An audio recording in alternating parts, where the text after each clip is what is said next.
There is a sneaky little tactic used by many atheists and agnostic when talking about textual criticism. It happens all the time. And it even happens by credible experts like Bart Ehrman, who's not a Christian, but you just expect a bit more from him when we're talking about manuscript tradition. Trent Horn, friend of the channels, did a great video called The Worst Argument Against the Bible. And I wanted to show some of this. You guys should go watch the full thing because I thought this was really well done and reveals something that Bart Ehrman has actually said about this to his credit that I think makes his entire framing of what history is fall apart. Skeptics make lots of arguments against the Bible, but there's one that stands out as the worst argument because it would destroy our understanding of history if it were taken seriously. And that is the copies of copies argument against the Bible. Skeptics, usually atheists, but sometimes Muslims who are parroting atheist arguments, will say that we can't know what the Bible originally said because we don't have the original copies of the biblical texts, and so they could have been radically changed at some point in the copying process. I have had Muslims say this to me, quoting Bart Ehrman. As like, your guys' scriptures are sus and they've been contaminated. Quoting Bart Ehrman, yeah. Even critics who should know better peddle this kind of doubt about scripture. Like in this interview with New Testament scholar Bart Ehrman on a pro-Islam channel. We don't have Matthew's gospel. We don't have the original thing he wrote. What we have are copies that were made of that original thing he wrote. And as it turns out, we don't actually have the first copies. We don't have copies of the copies, and we don't have copies of the copies of the copies. We have copies that are from, so the first time we get a complete copy of the Gospel of Matthew, like from beginning to end with... The guy they just cut to was a Muslim guy? He said a friendly Islam channel. Maybe it's a Muslim guy. You know how like you get these weird overlaps of He's actually Mormon, atheists who are friends with Mormons and like agnostic that are friends with Muslims, and they're just like, we're just rallying against to say Christianity is wrong. As long as we're all on the same page about Christianity, then the whole thing is 300 years later. Ehrman is correct that we no longer possess the original manuscripts of the Bible, but here's why this is a bad argument. We don't have the original manuscripts of any work that was composed in the ancient world. We don't have Plato's original Republic. We don't have the original Jewish histories of Josephus. We don't have the original Roman histories of Tacitus or the Greek histories of Thucydides. Those books are written on dried leaves or animal skins that were lost, destroyed, or decayed over time. I mean, listen, I think it's funny that these guys think that we just had like thumb drives of stuff. Like, we didn't actually hit Command S on anything Matthew wrote. Right. It's like, yeah, because they were writing on like, these elements that got lost. And so this idea that like the disciples never uploaded anything to the cloud, yet Christians still believe it. Yeah, it's insane. Like, how's there not an original? Like, what? Scholars can reconstruct the original manuscripts of these works to an extremely high degree of accuracy by comparing all the surviving copies through a process called textual criticism. For example, although word for word identical. We do not have any of Plato's original writings, we do have about 250 ancient manuscripts that help us reconstruct what Plato originally said. For many other ancient writers, we have only a handful of manuscripts, and sometimes only a single copy of the original that itself was written centuries or even millennia later. But this does not deter scholars from knowing what these ancient texts originally said. So the argument for the Bible's reliability, at least when it comes to the New Testament, would go something like this. 1. Based on manuscript evidence, we are confident that our copies of ancient non-biblical literature accurately reflect what those authors originally wrote. 2. There is greater manuscript evidence for the Bible than for ancient non-biblical literature. Hello. This is a fact. That's the punchline. That's the punchline. I'll tell you Bart's argument around this. Okay. And it's hilarious. Now I'm excited. It's hilarious. Therefore, we should be just as, if not more confident, that our copies of the Bible accurately reflect what the biblical authors originally wrote. Those of you guys that like have heard of this and understand like this, do you guys know what, anyone can guess what Bart's workaround for all of this is? I know it. I can't pull up the exact video, but I know exactly what it is, which is really funny. I think I know what it is, but I'd have to go back.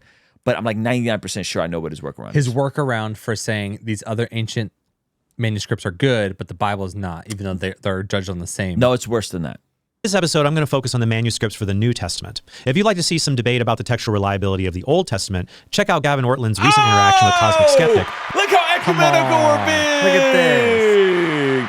Trent Horn! You give the Protestants a little bit of love. We give the Catholics a little bit of love. We all here as a family. That was so kind, Trent.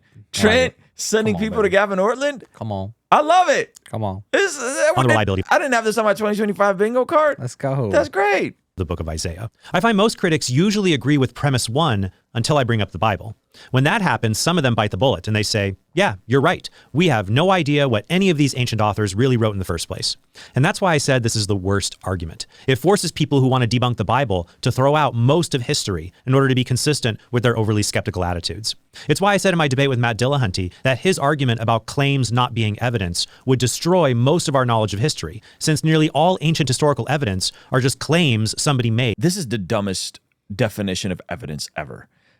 Matt Dillahunty claims are not evidence. It's like, dude, what do you think history is made of? Yeah, history is not DNA. Like, we're not pulling out DNA and archaeology every single time to make a truth claim. Even though there's archaeology that proves that, they believe Jesus was God in the 1st century. Like, these things are there, but it's so silly. That line of thinking is so silly because it reduces everything to as if you're, working at Law and Order SVU and you got a rape kit that you're going to process. Like, what, dude? Yeah. In response, some critics say the Bible needs to be held to a different, higher standard because what it says about salvation and hell and morality is more important than what Plato or Josephus says about the ancient world. But this argument isn't convincing. Consider the medicines in your medicine cabinet. You trust those medicines are what they say they are based on the label's description. So if you have a slight itch, you trust the anti-itching cream is really what the label says it is. But suppose you're dying from an allergic reaction and you need one particular kind of medicine to save you. You don't say, well, this medicine is much more important to my life than anti-itching cream. Therefore, I need more evidence to know it's the right medicine than just what the label says. So I'm not going to take it. No, you just take the medicine because it passes the test all the other medicines pass. You might read the label more than once to make sure you aren't mistaken, but you don't need to call the factory for more evidence that it was labeled correctly. Likewise, the potential impact of the Bible on our lives does not justify imposing an arbitrary evidence standard for the Bible that we don't impose on any other ancient work. Right. Or like he used medicine. How about the bottled water you drink? Yeah. Right? Yeah. How about the car you drive? Mm-hmm. You don't scrutinize anything else to the degree that you scrutinize scripture in, because there's a consensus of systems and structures that create a degree of trust to said thing you're consuming and engaging with. Need a full mechanical inspection of my car before I leave the garage every day. The other objection skeptics make in this context is the Spider-Man argument. They say, well, there are millions of manuscripts about Spider-Man saving people in New York, but that doesn't mean these events really happened. Come on, man. Such a bad argument. That's so bad. Christian channel Testify has a good video debunking the Spider-Man disproves Jesus argument, so I'll link to it below. My simple response would be that I am not trying to prove the Bible Protestant is true. channel shout out. Another Protestant shout out to Testify. I love it. True via the number of manuscript copies of the Bible. That's just one part of my whole case. I'm just answering the skeptics' claim that our current copies of the Bible do not accurately reflect what the original authors wrote. I'm refuting that claim. The truth of what the original authors wrote is a separate issue that I'm happy to address. But before we can do that, we first have to agree on what the original biblical authors wrote. Right. And then we can debate the truthfulness of what they wrote about. But what makes the New Testament unique, different from all other ancient works, is both the sheer number of copies we have of it and the reverence people paid to those copies. Right. There currently exist over 5,500 copies of New Testament manuscripts written in Greek, as well as 15,000 manuscripts written in other languages, like Latin, Coptic, and Syriac. 50 of the Greek manuscripts can be dated to within 250 years of the original copies. Cool. The first complete copy of the New Testament, called Codex Sinaiticus, because it was discovered in a monastery at the foot of Mount Sinai, can be dated to within 300 years of the original documents. Now you might say, wait, how is that impressive? That's a complete copy. I mean, that's pretty great. Like a complete copy of the entire New Testament. Hello. Yeah. 50 New Testament manuscripts in the first 2 centuries, but that there were 250 manuscripts of Plato's dialogues. So why is the New Testament more impressive? Well, that's true, but when you consider Plato's dialogues, only 2 fragments of these 250 manuscripts come from the first 400 years after Plato wrote his dialogue. The oldest complete surviving copy of Plato's dialogues comes from 1,200 years later, completely different than the 300 years later of the full and complete New Testament that we have. Or compare this to Homer's Iliad, which was written in the 8th century before Christ.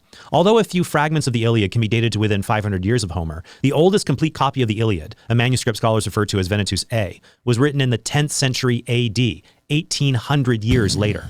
The biblical scholar F.F. Bruce put it bluntly: there is no body of ancient literature in the world which enjoys such a wealth of good textual attestation as the New Testament. Come on. Okay, so literally a complete new level of textual criticism. Yeah. So you want to know? Let's go back. And guys, go watch Trent's entire video on this because it's really good. Okay, so can you guess how Bart Ehrman gets around this? Okay, how he gets around the I mean, idea. there's no getting, or I'm just like how bad his argument actually is. Can you guess? No. Okay. He just denies number one. Based on the manuscript evidence, we are confident that our copies of ancient non-biblical literature are accurately reflect what those authors originally. Oh, so he says it's all wrong. Yeah, well, he doesn't say it's wrong. He just goes, well, there's no way to know.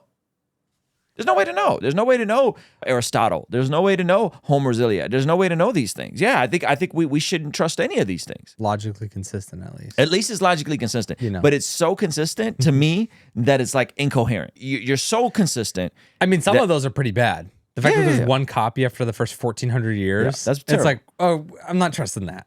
Yeah. I wouldn't trust Right. that for if it was added to scripture. Right.